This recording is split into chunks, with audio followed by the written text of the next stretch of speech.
ওম শান্তি। 10ই এপ্রিল 2025 প্রাতঃমুরলি বাপদাদা মধুবন। মিষ্টি বাচ্চারা স্ব উন্নতির জন্য রোজ চার্ট রাখো। সারাদিনে আচরণ কেমন ছিল চেক করো। যজ্ঞের প্রতি অনেস্ট নিষ্ঠাবান ছিলে? প্রশ্ন, কোন বাচ্চাদের প্রতি বাবার অত্যন্ত রিগার্ড রয়েছে? সেই রিগার্ডের নিদর্শন কি? উত্তর, যে বাচ্চারা বাবার প্রতি সৎ, যজ্ঞের প্রতি নিষ্ঠাবান, যারা কিছু লুকায় না, সেই বাচ্চাদের প্রতি বাবার অনেক রিগার্ড থাকে। আর এই রিগার্ড থাকার কারণে অনুপ্রেরণা দিয়েও উপরে ওঠাতে থাকেন। সেবাতেও পাঠিয়ে দেন।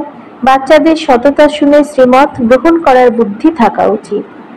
গীত, জলসা ঘরে জ্বলে ওঠে ঝাড়বাতির শিখা, পিপিলিকার পুড়ে মরা তাহাতেই লিখা। ওম শান্তি। এখন এই গীত তো হলো রং, কেননা তোমরা তো বন্যী পতঙ্গ নয়। আত্মাকে বাস্তবে বন্যী পতঙ্গ বলা হয় না। ভক্তরা অনেক নাম রেখে দিয়েছে, না জানার কারণে তারা বলেও থাকে এও নয় এও নয়। আমরা জানি না, সবই নাস্তিক। তাও যে নাম মনে আসে তাই বলে দেয়। ব্রহ্ম, বন্যী পতঙ্গ, নুড়ি পাথরেও পরমাত্মা আছে বলে দেয়। কেননা ভক্তি মার্গে কেউই বাবাকে যথার্থ রীতিতে চিনতে পারে না। বাবাকে এসেই তার নিজের পরিচয় দিতে হয়। শাস্ত্র ইত্যাদি কোথাও বাবার পরিচয় নেই, তাই ওদের নাস্তিক বলা হয়। বাবা এখন বাচ্চাদের তার পরিচয় দিয়েছেন, কিন্তু নিজেকে আত্মা মনে করে বাবাকে স্মরণ করা, এতে অনেক বুদ্ধির কাজ। এই সময় হলো পাথর বুদ্ধি। আত্মার মধ্যে বুদ্ধি থাকে।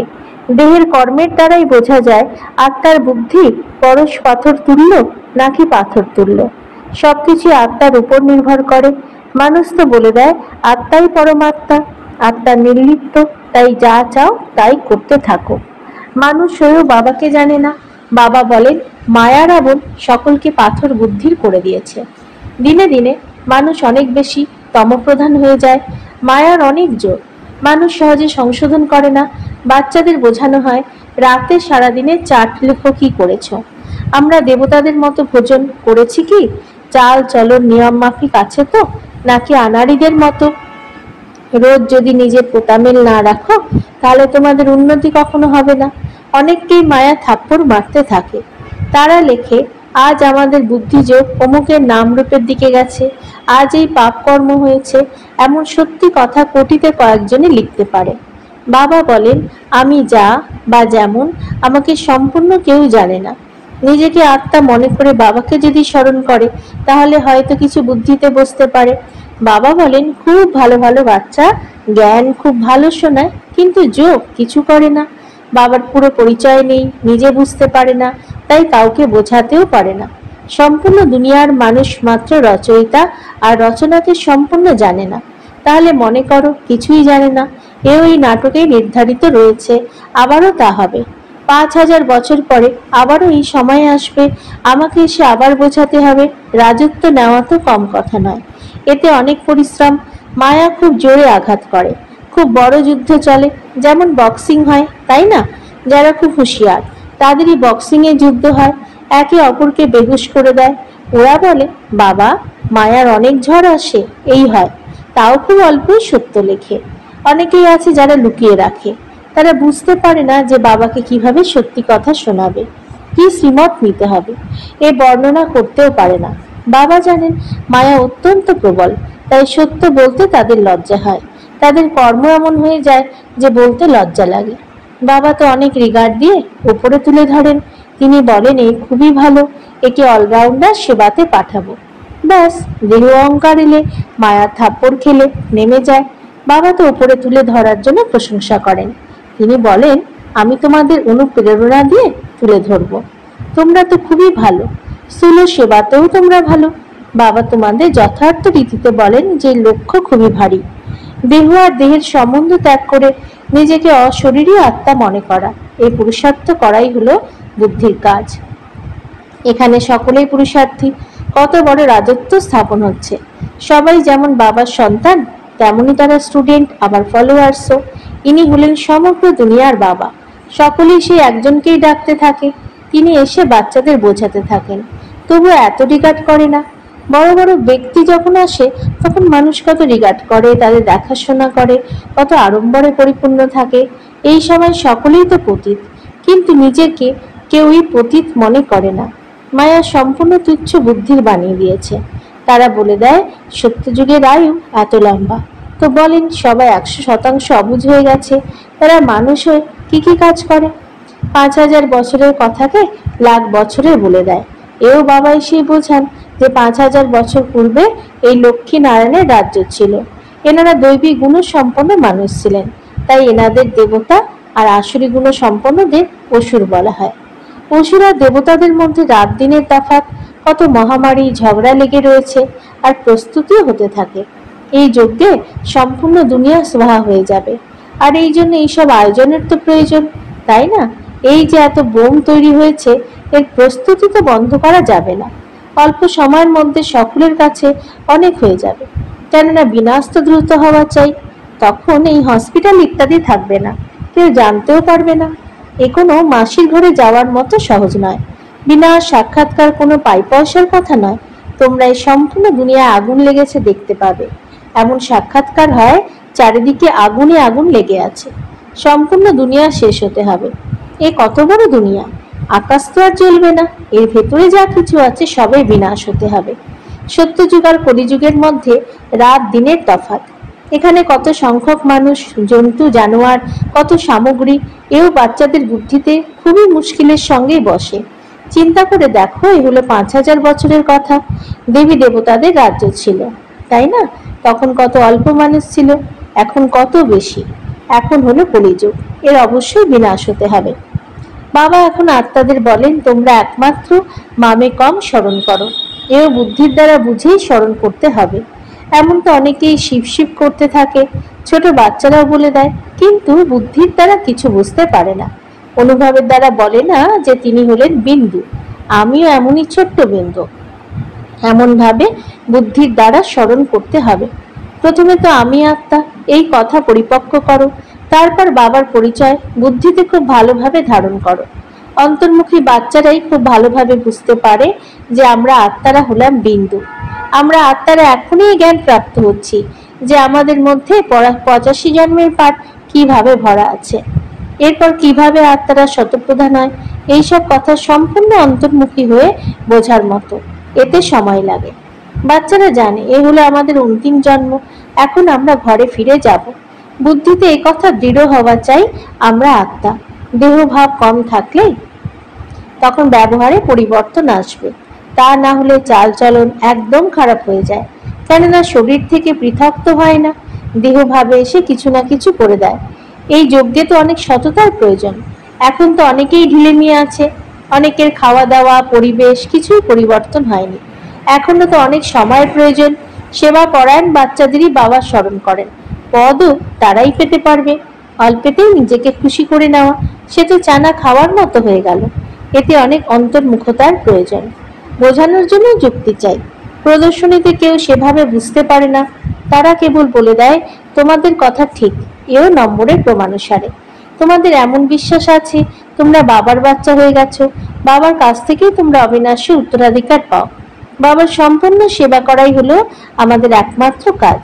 তাহলে এই সম্পূর্ণ দিন বিচার সাগর মন্থন হতে থাকবে। এই বাবাও তো বিচার সাগর মন্থন করেন, না হলে এই পথ তিনি কিভাবে পাবেন? এই দুজনেই বাচ্চাদের একসঙ্গে বোঝান। দুটো ইঞ্জিন মিলিত হয়েছে, কেননা চড়াই অনেক বড়। পাহাড়ে চড়তে গেলে গাড়িতে দুটো ইঞ্জিন লাগানো হয়। কখনো কখনো চলতে চলতে গাড়ি দাঁড়িয়ে গেলে তাকে টানতে টানতে নিচে নামিয়ে আনা হয়। আমাদের বাচ্চাদেরও এমনই, চড়তে চড়তে পরিশ্রম করতে করতে আর উচ্চতায় চড়তে পারে না। মায়ার গ্রহণ বা তুফান লাগে, তখন একদম চূর্ণ হয়ে নিচে পড়ে যায়। অল্প কিছু সেবা করলে অহংকার এসে যায়, তখনই নিচে নেমে যায়। মনেও করে না যে বাবা আছেন, সঙ্গে ধর্মরাজও আছেন। যদি এমন কিছু করি তাহলে আমাদের অনেক বেশি দণ্ডভোগ করতে হবে। এই শাস্তির বাইরে থাকলে খুবই ভালো।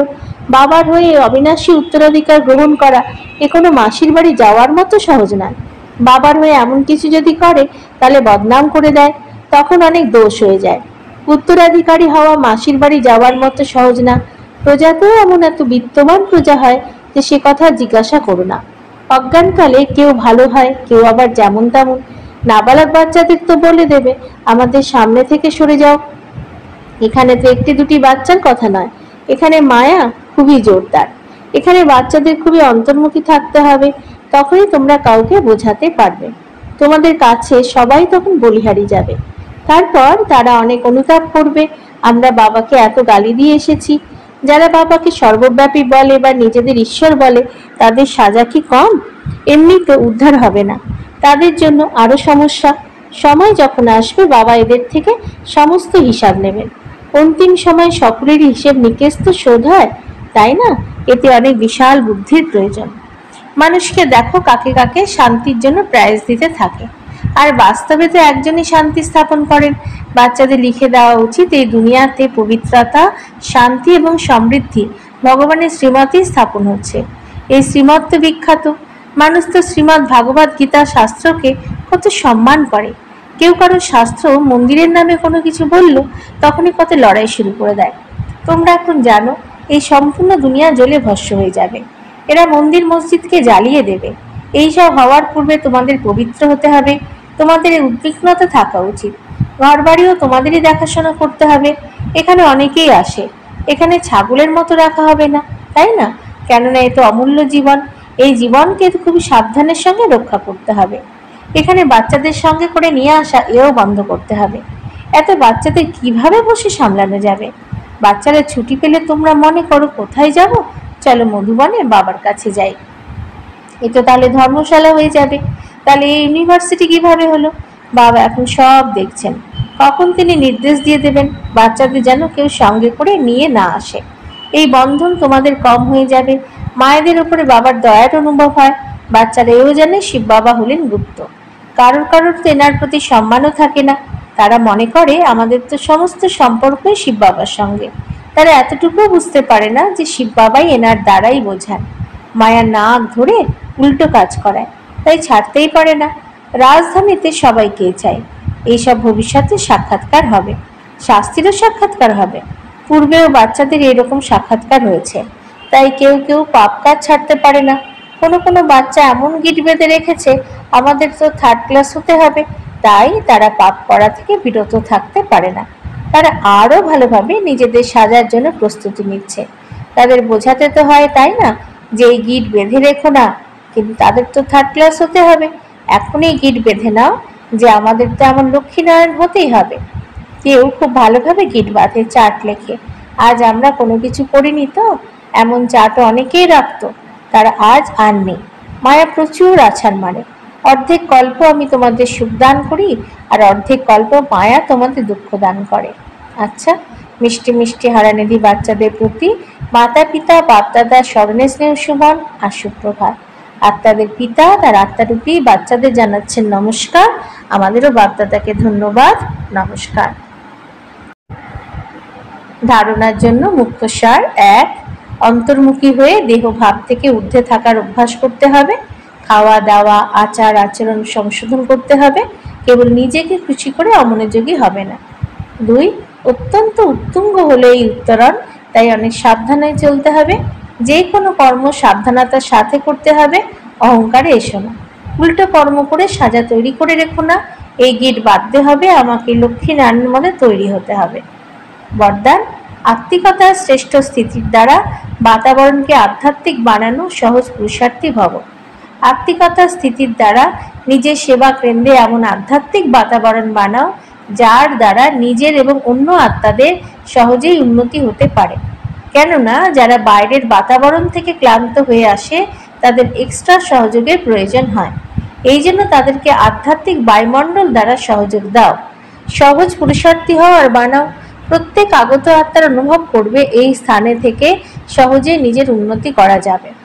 স্লোগান, বরদানী হয়ে শুভ ভাবনা শুভ কামনার বরদান দিতে থাকো। অব্যক্ত ইশারা, কম্বাইন্ড রূপে স্মৃতির দ্বারা সদা বিজয়ী হও। বাবা হলেন কম্বাইন্ড, এই জন্য উৎসাহ উদ্দীপনার দ্বারা এগিয়ে যেতে থাকো। দুর্বলতা, হৃদয় বিদীর্ণ হওয়া, এইসব বাবাকে সঁপে দাও, নিজের কাছে রেখো না। নিজের কাছে কেবল উৎসাহ উদ্দীপনা রাখো। সদা উৎসাহ উদ্দীপনাতে নাচতে থাকো, গাইতে থাকো আর ব্রহ্মভোজন করতে থাকো। ওম শান্তি।